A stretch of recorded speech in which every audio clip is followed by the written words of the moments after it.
وهاجاج marka hore waxaad warbixin kooban naga siisaa hididilaha shirka oo socdo iyo siyaabaha aad adigu u aragto. Well, first of all, my role is very simple. I'm just here to observe, together with colleagues from the UN.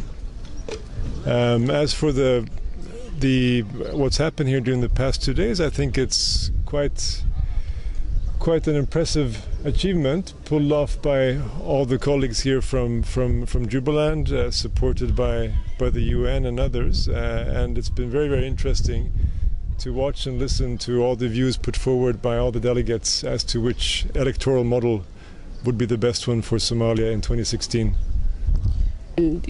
dilaha socodka shirkan ka furmay Jubaland Gedo Dobley Puntland Muqdisho waa mid hirgeli doona lana is oran karo sidii loo rabay in ay codayaan shacabka oo kale bay u dhici doontaa. I think so. That now we're going into a stage where all the groups that have been debating now for the past hours today and yesterday, they will put forward the reports to the plenary, to the big group, and then I think it'll be up to the facilitators to put together one report from Jubaland, and they will do the same thing in Doble and Garbahare and also other places around the country, and that'll be sent then to Mogadishu in order to provide input to the National Consultative Forum. So my impression is that so far it's going very well. People have really debated very actively and made their views known very, very openly. So I think there's good prospects for all the views to be transmitted to Mogadishu, to the national level.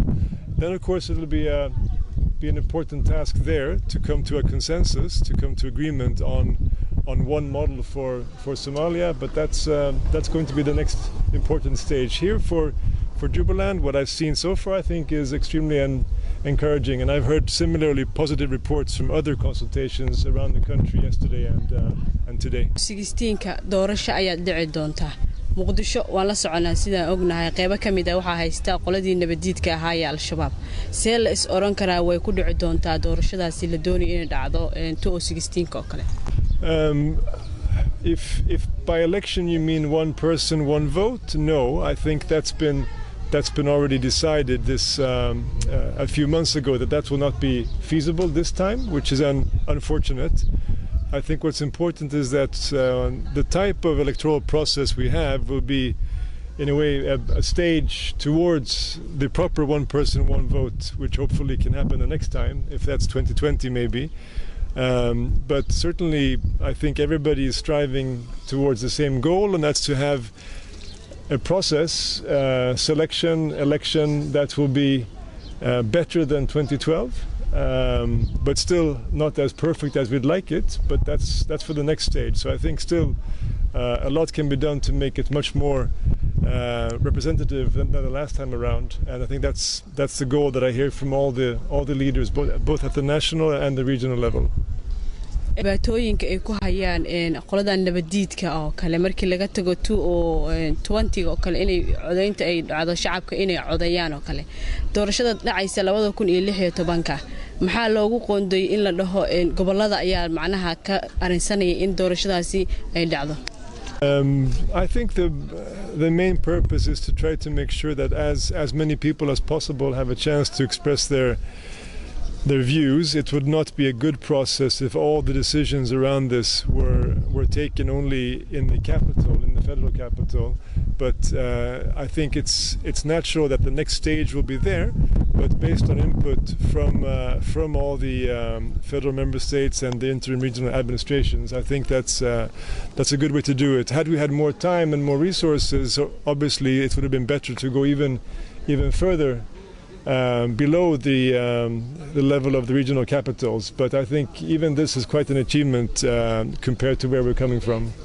fikradda adiga ka qabto maadaama ay doorashadii iyo dadku ay maanta ay sameynayaan in ay ka arinsadaan afartii su'aaloodo ahayd in geed lagu coday in shacabka soo codayaan in hab qabiil lagu soo doorto adiga fikrad ahaan sidee ka aaminsan tahay?